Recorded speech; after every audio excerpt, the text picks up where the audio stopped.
House का मैं नमन करती हूँ, मगर मुझे एतराज है माननीय प्रधानमंत्री जब ये बात बोले लोकसभा में कि हम माल है। माल कौन है मैडम? माल कौन है? हम लोग एमपीज है। अटल जी को हम नमन इसीलिए करते थे क्योंकि वो हमको एमपी समझते थे, इसीलिए एक वोट से हारना सही समझे मगर खरीदारी नहीं की। आज हम लोगों को माल बोला जा रहा है। मुझे एतराज है माल से, और सारे एमपीज को माल बोलने के लिए क्या रखा हुआ है, ये सही नहीं है। मुझे खरीदारी में बिक्री खरीद से भी मुझे एतराज है। मैं एक बात बोलूंगी, आप माननीय प्रधानमंत्री जी ने ये जो बोला इसमें मुझे बहुत दुख हुआ मैडम, बहुत ही ज्यादा दुख हुआ। ये वो भी बोले कि हमारा इतिहास है, ये हमारे संस्कार है, ये हमारी परंपरा है। आज कहाँ गए ये सब? ये संस्कार, ये परंपरा, ये बातें मैं इसीलिए बोली मुझे एतराज है क्योंकि आज हमारी पार्टी से जो इस्तीफा दे रहे हैं आप उनको ले रहे हैं। आप ही के हिसाब से जो माल है वही बिकते हैं, हम नहीं बिकेंगे बिकॉज हम एमपीज है। हम कोई भी एमपीज है जो हम नहीं बिकेंगे। इसीलिए मैं बोल रही हूँ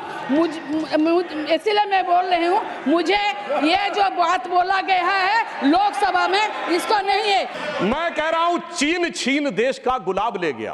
पंडित नेहरू के लिए वो गुलाब का फूल लगाते थे। चीन छीन देश का गुलाब ले गया, ताशकंद में वतन का लाल सो गया, और ये सुलह की शक्ल को संवारते रहे और जीतने के बाद बाजी हारते रहे। अब मैं आज के विषय पे आता हूं संविधान के संदर्भ में। अभी अभिषेक मनु सिंघवी जी जो ये बहुत कृपया आप बैठ जाए। अरे भैया सब दिखाई पड़ रहा है। देखिए मैंने तो इनके नेताओं की तारीफ की फिर भी नहीं हजम हो पा रही है इनसे, इसीलिए मैं कह रहा हूं। अब सुनिए, आज के हम संविधान के विषय पे आते हैं तो संविधान का सबसे पहला वाक्य है कृपया बैठिए। द पीपल ऑफ इंडिया, हम भारत के लोग।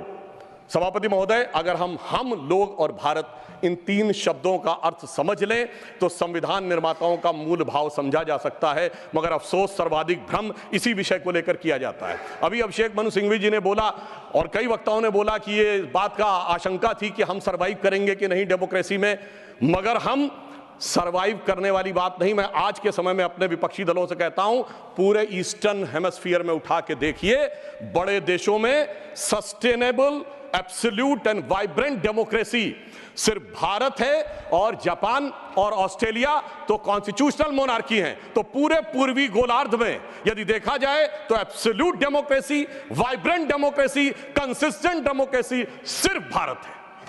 और यह भी समझना चाहिए, आज डेमोक्रेसी के अंडर में सर 34% पॉपुलेशन है विश्व की, जिसमें 17% अकेले हम हैं। We are the defenders of democracy in the entire world. कोई और नहीं है जिसे दूसरे नेता जाकर समझते होंगे। परंतु मैं ये भी बताना चाहता हूं, हम डेमोक्रेसी में सरवाइव किए हैं तो ये कोई अनायास नहीं।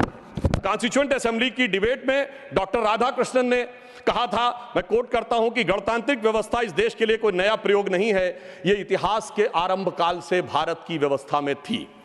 मैं बाबा साहब अंबेडकर को कोट करना चाहूंगा। उन्होंने कहा, लोकतंत्र की अवधारणा भारत के लिए कोई बाहर की अवधारणा नहीं है, it's not an align object.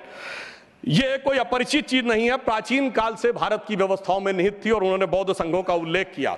और मैं अपने सम्मानी मित्रों से कहना चाहता हूं, लोकतंत्र की व्यवस्था भारत में कहां से थी? 12वीं शताब्दी के कर्नाटक में भगवान वासवन्ना के अनुभव मंडपों को देखिए। चोल साम्राज्य में 8वीं और 9वीं शताब्दी में इलेक्टेड गांव के प्रतिनिधि होते थे। 6 कमेटियां होती थी जो इलेक्टेड ढंग से काम चलाती थीं। उसके पीछे जाइए तो वैशाली का गणराज्य, जिसका उल्लेख हमारे जदयू के अध्यक्ष जी ने भी किया, और उसके पीछे जाइए तो वैदिक काल में सभा और समितियां बैठकर इसी लोकतांत्रिक व्यवस्था के तहत कार्य किया करती थीं।